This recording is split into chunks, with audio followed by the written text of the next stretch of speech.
올 연말 정치권에서 가장 시끄러운 인물 중 이혜훈 후보자도 있겠지만 이 사람도 빼놓을 수 없을 것 같습니다. 바로 민주당 김병기 의원과 강선우 의원. 정말 논란이 일파만파 커지고 있는데요. 민주당 김병기 의원이 원내대표직을 내려놓았지만 사퇴의 결정타가 된 이 김 의원과 강선우 의원의 1억 공천 헌금 의혹과 관련한 녹취록이 공개되면서 논란이 계속해서 커지고 있는 상황입니다. 자, 그런데 이에 대해서 박수현 민주당 수석 대변인이 이런 일은 국민의힘에나 있을 일 아니냐. 우리 당에서 나왔다니 멘붕이다. 이렇게 이야기를 했습니다. 참 어이가 없는 게 민주당 안방에서 또 민주당 식구끼리 또 민주당 공천권을 두고 이런 일이 이뤄진 건데 갑자기 뭐 아무 상관없는 옆집이죠. 국민의힘 머리채를 갑자기 끌고 왔어요. 어떻게 보십니까? 아니 이거는 딱 듣는 순간 요즘 사람들은 요즘 특히 2030 세대들은 민주당에서 터질 게 터졌네 라고 생각을 할 수밖에 없는 게 국민의힘이 최근 한 15년 안에 돈 관련된 금품 관련된 비리가 뭐가 있습니까? 근데 민주당은 최근에 대장동 판결문만 읽어봐도 이재명 성남시장의 당선을 위해서 이 사업가들이나 혹은 대순진리회로부터 뭐 돈을 받아가지고 얼마를 지원을 해줬다. 대장동의 그 재판을 받은 여러 가지 그 피고인들이 그 7,800억을 이익을 얻었지만 그러한 과정에서 이재명 선거 지원을 금품 지원을 해줬다. 뭐 이런 얘기가 있어요. 또 송영길 전 대표 전당대 돈봉투 사건도 아직 진행 중이고요. 돈 문제는 이러한 금전 비리는 더불어민주당에서만 최근 20년간 있어 왔지 국민의힘은 이 금전 비리에 대해서는 이러한 당내 문제 혹은 선거 관련된 금전 비리는 없다라는 말씀을 드리고요. 김건희 여사가 지금 재판받고 있는 거는 김건희 여사가 뭐 그 당내 뭐 전당대회 문제나 뭐 이런다기보다는 그냥 개인적으로 선물 주고받은 약간 그런 느낌이고 통일교가 전방위적인 로비를 하다가 발생한 일이고요. 공천 과정에서 이렇게 금전이 나온 거는 저도 굉장히 오랜만에 보는 그러한 사태입니다. 예, 민주당에서만 있을 만한 일인 것 같습니다. 네, 터질 게 터진 거다 이렇게 말씀해 주셨고 박 대변인 또 말 좀 짚어봐야 될 게 동료 의원들이 멘붕에 빠졌다 이렇게 표현했습니다. 일각에서는 근데 이런 지적이 있어요. 멘붕의 이유가 부패 자체 때문이 아니라 믿었던 원내대표가 김병기 원내대표가 동료와의 대화를 녹음해서 까발렸다는 그 섬뜩한 내부 총질 때문이다. 이런 분석이 있는데 어떻게 보십니까? 사실 김병기 의원님 같은 경우는 원래 이제 그 블랙 의원 출신이잖아요. 네. 그래서 블랙 의원이라고 한다면 블랙 의원으로서 유능하려면 공작에 굉장히 능해야 되는 것인데 근데 아마 김병기 의원의 여러 그런 공작에 대한 성과를 아는 분들은 쩔밋쩔밋하겠죠. 그리고 무엇보다 보통 이제 뭔가 제보를 한다든지 아니면 녹취가 나오는 것은 대화 당사자가 그걸 녹음했거나 아니면 제보를 했기 때문이잖아요. 그쵸. 그래서 저는 이 문제와 관련해서는 그 안에서 뭔가 마피아 게임이 진행될 가능성이 높겠다라는 생각이 들었고 그리고 아까 진행자께서 잘 설명해 주신 것처럼 도덕성에 좀 둔감해져서 그런지 뭔가 내부 총질적 성격에 대한 좀 그런 공포심이 좀 나오는 것 같은 것이 민주당 같은 경우는 저는 지금 나이가 이제 곧 30이거든요. 네. 그런데 사실 제가 처음 이런 정치 문제에 관심을 가졌을 때만 하더라도 민주당이라고 하면 무언가 도덕성에서 무언가 우위에 있는 정당이라는 그런 인식이 좀 있었는데 네. 최근 상황을 좀 보다 보면 오히려 그렇지 않은 것 같아요. 네. 뭐 이재명 대통령의 여러 도덕성 리스크에도 불구하고 민주당은 그런 후보를 대선 후보로 선출한 당 아니겠습니까? 그래서 도덕성에서 무언가 민주당이 좀 둔감해지고 있다, 이 집단적으로 이런 생각이 좀 들었습니다. 네, 도덕성 자체를 좀 둔감해졌다, 도덕성 자체에 둔감해졌다 이렇게 말씀해 주셨고 사실 그 녹취록 굉장히 충격적이지 않았습니까? 어떻게 보셨습니까? 이 지금 민주당에서 우왕좌왕하고 당황스러운 건 뭐냐면 야, 나도 김병기한테 상담받으러 간 적이 있는데 나도 녹취한 거 아니야? 나도 좀 무서운 거 아니에요? 나도 뭐 어제 누구랑 술 마셨다 이런 얘기 다 했는데 내 것도 녹취한 거 아니야? 이거 무서운 사람이네 라고 그러한 우왕장이 있고 또 두 번째는 아니 1억 받았어? 나도 얼마 받았는데 이거 전수조사 하는 거 아니야? 정청래가? 전수조사하면 이번 지방선거를 앞두고 또 나도 장사를 또 해야 되는데 이번에 장사 못하는 거 아니야? 그러니까 요렇게 흘러가지 않을까 좀 생각이 됩니다. 네. 그래서 지금 뭐 그 국민의힘 같은 경우에는 지난번 지방선거에 PPAT라 그래가지고 시험을 도입했잖아요. 그런 소문이 있었어요. 뭐 지방에 있는 뭐 의원들이 이미 뭐 당신 공천 줄게요 말을 해놨는데 그 사람들이 PPAT 시험을 떨어진 거예요. 꽈락이 돼가지고 공천을 못 줬다 뭐 이런 얘기도 있는데 민주당도 그 이번 계기로 해서 좀 더 이렇게 공직자 검증 시스템을 객관적으로 도입하길 바랍니다. 네. 네. 이제 민주당의 대응을 좀 짚어봐야 될 텐데 민주당에서 이렇게 녹취라는 구체적인 증거가 나왔음에도 불구하고 당 차원의 전수조사나 징계 절차 보이지 않고 있습니다. 그러다 보니 이제 김병기 의원의 원내대표직 사퇴로 이게 막으려는 거 아니냐, 꼬리 자르기 아니냐 이런 비판이 나오고 있는데요.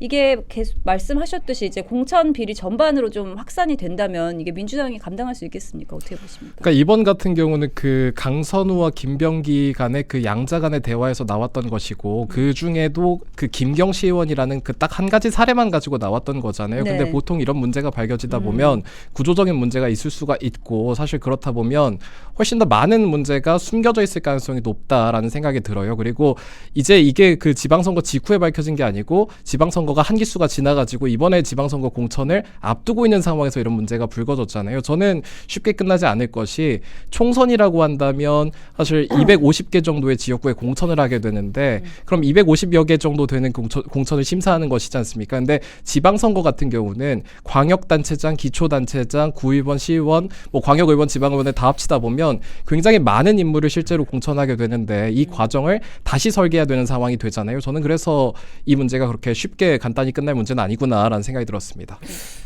민주당이 만약 여기에 대해서 자유로우고 싶다, 우리가 뭔가 깨끗하게 털어가고 싶다라고 하면 민주당의 팁을 좀 드리고 싶은 게 지방의원 정당 공천제 폐지안을 갖고 나오십시오. 하다못해 광역의원은 아니더라도 기초의원이라도 지방선거 기초의원 정당 공천제 폐지. 이게 기초의원들이 그러니까 지방의원에 대해서 정당 공천에 대해서 권한을 당협위원장이나 국회의원이 갖고 있으니까 이렇게 금품 수수에 대한 논란이 계속 의심이 될 수밖에 없는 거예요. 특히 비례대표 같은 경우에는 비례대표 1번 공천 주면 그 사람 무조건 당선이거든요. 그러면 그 공천을 누가 주냐? 공심위원회가 있지만 이 김병기와 강선우 녹취록 사이에서 드러났다시피 그 지역의 당협위원장, 그 지역의 국회의원이 그냥 주는 거예요. 그러니까 소문이 뭐 얼마를 주고 공천을 받았다 이런 소문이 돌 수밖에 없는 구조기 때문에 이걸 원천적으로 차단하려면 2006년 이전으로 돌아가면 됩니다. 2006년 이전에 지방선거 공천 그 제를 실시하지 않았을 때는 이런 문제가 전혀 없었어요. 오히려 국회의원과 지방의원들이 서로 협치를 했죠. 그 총선 때 되면 국회의원이 지방의원에 가서 고개 조아리고 지방선거 되면 지방의원이 국회의원 가서 고개 조아리고 이렇게 협치를 하는데 지금은 너무나 상하 구조 속에서 이 금품 문제까지 터진 거다라고 생각이 됩니다. 이거 기초의원 정당 공천제 폐지해야 됩니다. 네. 네. 사실 이게 이번에 의혹이 그냥 의혹으로 끝날 수 없는 이유가 바로 돈을 건넨 것으로 알려진 인물이 녹취 이튿날 단수 공천을 받았다는 겁니다. 이걸 두고 우연의 일치다라고 설명하기에는 국민 상식과 너무 거리가 멀다 이런 비판들이 나오고 있는데요. 뇌물수수 보고를 받은 후 해당 후보자가 단수 공천됐다. 이게 팩트 아니겠습니까? 맞습니다. 그리고 사실 이 단수 추천에 대해서 단수 공천에 대한 설명을 조금 더 부연시켜 드려야 될 것 같은데 네. 단수 공천이라고 한다면 경선 없이 그냥 공천을 받는다라는 거잖아요. 네. 소위 그 정치인에게는 이 선거라는 것은 4년에 한 번씩 돌아오는 시험 같은 것인데 네. 그러니까 수능에 비관할 수 있는 거예요. 근데 이 단수 추천이라는 것은 수능 시험 보지 않고 그냥 바로 합격시켜 준 거나 다름이 없거든요. 근데 그런 특혜, 사실 이런 것들은 특혜로서 보여질 수가 있는 것인데 그에 앞서서 금전 거래가 있었다면 당연히 대가성이었을 것이라고 추론하는 것이 합리적일 것 같습니다. 제가 이제 지방선거 공천관리위원으로 들어간 적이 있습니다. 그럼 공천관리위원들끼리 회의를 할 때 말씀하신 것처럼 뭐 서울, 이건 서울이었고 뭐 충청도는 충청도, 강원도는 강원도 이렇게 도의원, 시의원, 군의원이 너무 많으니까 제보가 엄청 들어와요. 이러면 누구 돈 줬다, 누가 뭐 옛날에 학생 때 누구 때렸다 제보가 들어오면 거기에 대해서 확인을 어떻게 하냐면 스피커폰을 켜놓고 그 사실관계 제보자랑 통화를 하는 거는 공관위원들이 다 같이 듣습니다. 아마 그래서 이 김병기랑 강선우랑 이 녹취록이 결국 야 공천 주지 마, 돈 돌려주고 공천 주지 마라고 했는데 다음날 공천을 줬잖아요. 그럼 그 과정에서 김병기가 이 공간이 간사고 강선우가 공관위원이니까 회의를 했을 거예요. 이러한 이유에 의해서 공천을 주겠다라고 돈을 받았음에도 불구하고 지금 공천을 준 거는 명확하기 때문에 여기에 대해서 김병기도 책임이 있고 그 당시에 있던 모든 공관위원들이 다 책임이 있다. 다 알고 있었을 것이다 라고 저는 생각을 합니다. 네. 모두 다 알고 있었다 이렇게 네. 말씀해 주셨습니다. 자, 사실 이제 민주당의 공천 원칙에 좀 이야기를 좀 해볼까 하는데 그동안 민주당은 사천, 그러니까 이 개인적인 친분으로 특정인을 추천하는 이 사천 논란이 나올 때마다 우리는 시스템 공천이다 이렇게 강조를 해왔습니다. 하지만 이렇게 이번 의혹처럼 배후에서 거액이 오가고 부적격 후보가 공천을 받았 받았다고 한다면 이 시스템이 사실상 무너졌다라고 볼 수 있지 않겠습니까? 맞습니다. 사실 시스템 공천이라고 한다면 특정인의 어떤 그런 견해만 가지고 공천이 이루어지는 게 아니라 그 시스템대로 가야 된다라는 그런 말일 텐데, 근데 이번 공천 같은 경우는 강선 의원은 결국 생각대로 됐던 거잖아요. 그래서 사실 시스템 공천이 무너졌다고 보여지는 것이고, 조금 더 전수조사라든지 아니면 여러 수사 과정이 더 있어야겠습니다만은 만약에 이런 과정들이 많이 밝혀진다면 저는 민주당의 시스템 공천이 매관매직의 시스템인가라는 생각이 좀 들었습니다. 네. 자, 앞으로 또 지방선거가 코앞이라서 그것도 좀 짚어볼까 합니다. 이제 지방선거가 코앞인데 이렇게 대형 악재가 터진 상황인데 이제 민주당이 늘 도덕성과 혁신을 강조해 왔습니다. 이렇게 공관위 핵심 인사들이 연루된 이번 사태, 그리고 지도부가 이렇게 침묵하고 있는 거, 이거 자체가 다 이번 이 지방선거에 악재로 작용할 것이다, 이런 관측들이 나오고 있는데요. 네, 이게 악재일 수도 있고 한편으로는 민주당 자체로서는 내부적으로, 아주 내부적으로는 호재일 수도 있어요. 왜요? 왜냐면 국회의원들이 말하는 거죠. 봤지? 1억 줬대잖아. 야, 단가가 1억이야. 서울시의원 단수 공천 단가가 1억이야. 아, 저는 5천밖에 없는데요. 그럼 넌 단수 공천은 안 돼. 너는 그러면 그 가번은 8천만 원, 나번은 뭐 5천만 원, 비례대표는 얼마. 지금 소문으로만 있던 그 단가가 형성된 거예요. 그래서 지금 민주당에 있는 지방선거나 그 출마할 사람들이 이 정도 돈은 마련해 놔야 되는구나 라고 생각을 하지 않았을까 생각이 되고요. 김경 의원은 그럼 이 돈을 어떻게 마련했냐. 김경 의원 재산을 살펴보자면 공직자윤리 시스템에 들어가서 김경 검색하면 누구나 볼 수 있습니다. 네. 거기서 보면 일단은 강서구 의원인데 재산은 강서구에 하나도 없어요. 서초구 방배동에 70평대 아파트가 하나가 있고요. 종로구 평창동에 대지 200평대 단독주택이 하나 있습니다. 그리고 그 강남구 역삼동에 상가가 5개가 있어요. 이런 식으로 굉장히 재산이 많은 사람이고 현금 보유 신고는 350만 원 신고를 했더라고요. 현금을 어디다 있는지 모르겠지만 내가 갖고 있는 거는 350만 원 신고해놓고 지금 1억을 갖다 준 케이스인데, 지금 민주당 내부적으로는 지금 막 이 정도 단가가 형성돼 있구나라고 오히려 왜냐면 선거가 결국 돈이 돌아가는 거기 때문에 네. 그렇기 때문에 더 내부적으로 호재 뭐 그렇게 생각할 수도 있다고 요즘 보여집니다. 물가도 더 뛰었으니까. 네. 네. 근데 사실 이런 얘기가 나오면 청년 정치인으로서는 조금 부담도 되고 너무 힘 빠지지 않습니까? 어떻습니까? 광역의원 단수 추천받는데 1억이라는 그런 그 내부 가격이 있다 그러면 굉장히 힘 빠지고 그렇지만 사실은 저는 이런 생각이 있어요. 그러면 과연 이런 과정들을 어떻게 극복해낼 것이냐. 저는 보통 이런 일들은 이미 재산이 많은 자산가들한테 일어나는 일이잖아요. 근데 다만 이런 문제는 스스로 실력으로서 극복해내야 좀 된다고 생각을 하고, 네. 그리고 글쎄요, 1억이라는 얘기를 들어보면 사실 도전 의식이 조금 깎이는 건 사실인 것 같습니다. 네. 보통은 어떻게 하냐면 이 지방선거를 앞두고 국회의원들이 본인 선거도 아닌데 뭐 출판기념회나 뭐 행사 같은 걸 합니다. 그 행사 찬조금을 내던가. 최민희 과방위원장 아주 똑똑하죠. 딸 결혼식 열지 않았습니까? 딸 결혼식을 그게 많은 사람들이 아니 국회 과방위원장이 상임 피감기관들 상대로 축의금 받은 거 아니야 생각을 하지만 피감기관들은 한계가 있고 최민희의 지역구에 있는 시의원, 도의원, 군의원 네. 출마하실 분들이 얼마나 많은 축의금을 냈겠어요. 네. 그러니까 그런 식으로 많이 하는데 이렇게 1억을 통째로 갖다 주는 거는 와 정말 돈이 많은 것 같습니다. 네. 네. 그런데 또 일각에서는 이런 공천 헌금 의혹을 꼭 민주당만의 문제로는 볼 수 없다, 이런 시각도 있습니다. 과거를 보면 여야 모두 이 비슷한 논란에서 자유롭지 못했던 것도 좀 사실인데요. 어떤 방지 대책 필요하다고 보십니까? 저는 양당 모두 네. 기본 소양 시험을 좀 봐야 된다 생각해요. 기본 양당이 소양 아니라 시험. 모든 당. 그러니까 국민의힘이 지난 4년 전에 했었던 PPAT 시험 있잖아요. 적어도 문장 해석 능력과 뭐 예를 들어서 뭐 단어 이해력 같은 그런 시험을 봐서 기본 소양으로 통과시켜야지 이렇게 돈으로 밀고 들어오는 사람들을 제거할 수 있다 생각하고요. 두 번째로는 기초의원 정당 공천제는 폐지해야 된다. 네. 넓게 나아가서 광역의원 정당 공천제까지도 좀 폐지해야 된다고 생각을 합니다. 그러니까 어떠한 금전을 주고받는 이유 자체를 없애버려야지. 아니 정말 이해가 안 되는 게 기초의원, 군의원, 시의원, 군의원, 구의원인데 왜 국회의원이 공천권을 갖고 있는지 아직도 이해할 수 없는 그러한 구조입니다. 이것 때문에 대한민국에 더 병폐가 생기고 더 좌우로 대립이 되고, 기초의원들이나 광역의원들이 정당이 없으면 이러한 국가정책적인 이러한 뭐 진보니 보수니 사건에 대해서 이게 희석이 되는데 그럴 수도 있고 저럴 수도 있다 희석이 되는데 딱 양달래로 딱 나눠 놓으니까 그러니까 이해운도 그 기초의원들한테 삭발하라고 시키고 앉아 있고 이런 문제가 다 이 정당 공천제 때문에 발생한 문제 같습니다. 네. 네. 어떻게 보세요? 저는 근데 이거는 제도의 문제라기보다는 그 행위자나 아니면 문화의 문제라는 좀 생각이 좀 드는 게요. 왜냐하면 공천원금 주면 안 된다라는 규정도 있는 주면 안 되는 것도 이미 법에 규정되어 있는 것이고 그걸 하다가 걸리면 어떻게 되는지까지도 나와 있는 거잖아요. 그 처벌 방식에 대한 것도 있는 것인데.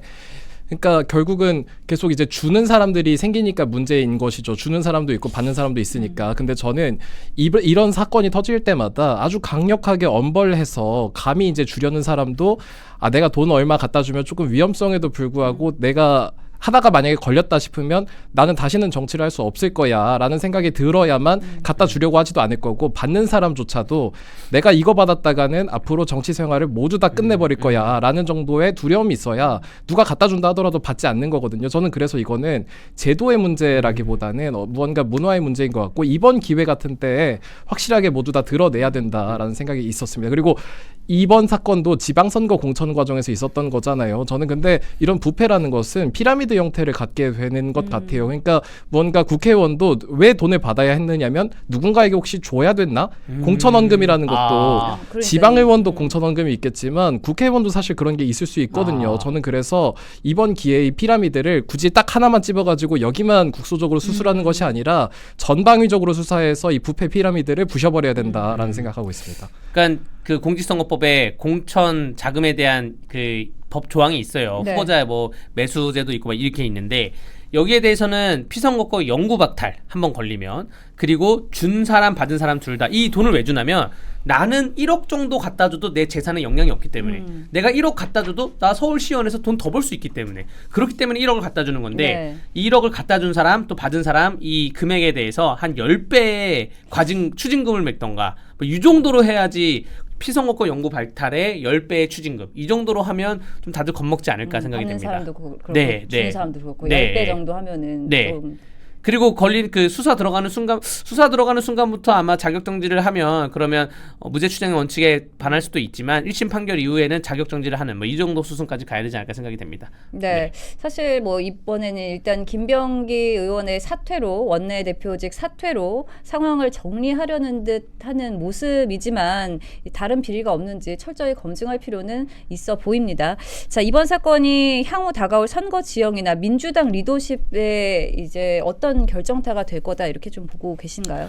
저는 이제 김병기 원내대표 같은 경우는 이번에 사퇴했으니까 전 원내대표죠. 김병기 전 대표 같은 경우는 그 개인의 비리도 있겠지만 사실 권력 지형에서 굉장히 중요한 축을 담당했던 것도 맞는 것 같아요. 그리고 어느 보도를 찾아보니까 민주당 관계자의 그 멘트로 명청 간의 어떤 갈등이 있을 때 그 좀 이재명 대통령의 여러 상황을 좀 돕는 역할을 하고 있었다고 했는데 결국 이번에 자신의 그 비리로 무너져 내렸잖아요. 저는 그래서 이제 조금 있으면 아마 민주당에서도 새로운 원내대표 선거가 있을 텐데 여기서 다시 명청대전이 재발하지 않을까 이런 생각을 좀 하고 있습니다. 네. 어떻게 보고 계세요?